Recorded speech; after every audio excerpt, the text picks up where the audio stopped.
Hi, I'm Zach Tertel with Insight Media. I'm here at Vision Expo in Orlando.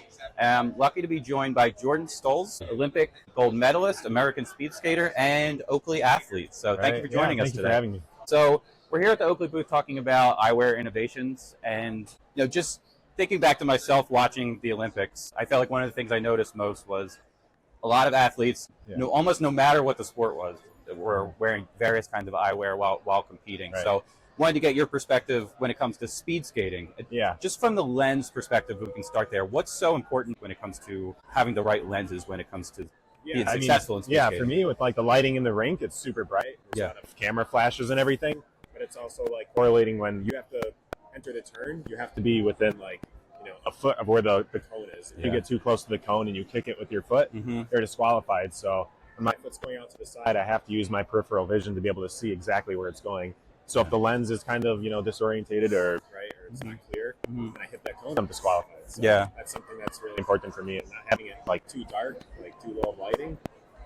That makes it more difficult to see like kind of the lines and the blocks. For sure. Yeah, I mean, and the speed. It's not like you're standing there like I think about lenses when it comes to golfing. It's not like you're just standing there hitting a ball. Like you're obviously going at such top speed. So like that's a lot of reaction and timing. So the glasses have to be perfect. Yeah. So what about in terms of the rest of the eyewear, fit, even style? Like what do you personally like? For me, prefer? I like style, right? Yeah, I mean, it has to look good. Yeah. If it doesn't look good, you're not going to feel good. So Oakley's pretty good at making a nice style. I like it. Yeah. And so for eye care professionals who are talking to their patients who are also athletes, maybe they're not Olympic speed skaters, but they are competing in a lot of different, whether it is, like I said, golf or pickleball or whatever it might be. So what sort of advice might you have for eye care professionals who are talking to their patients about eyewear while competing? Yeah, just to make sure that they don't leave like any disadvantages there when they're setting up a pair of the glasses, right? Some of the athletes might not know all the details about it, right? And like for me, if someone's going to give me a pair of glasses, it's kind of hard to tell like right away like what the differences are.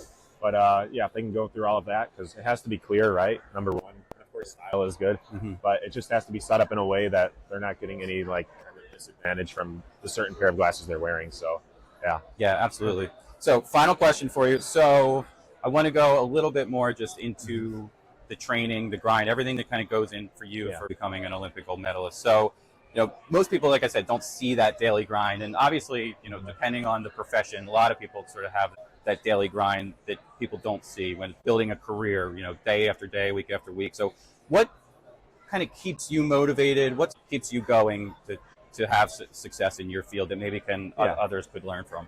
Well, I think speed skating is a pretty difficult sport in general to kind of like reach the top or become really well. So obviously it was really like tough to get there, but once I got there, it's kind of like you don't want to let that go because everybody else is trying to catch you and there's kind of a target on your back. And for me, like in a tough sport like skating, I don't want to say there's a lot of pride that goes into it, but there is a passion part where it's like you don't want the next guy to be able to catch you. That's something that keeps me motivated, keeps me going. And even though the training is kind of, brutal because you have to have perfect technique and strength, all of that has to come together. It's I enjoy it to try and be the best. So, yeah. Well, everything that you're doing is working so far. So, keep it up. Thank you. For sure. So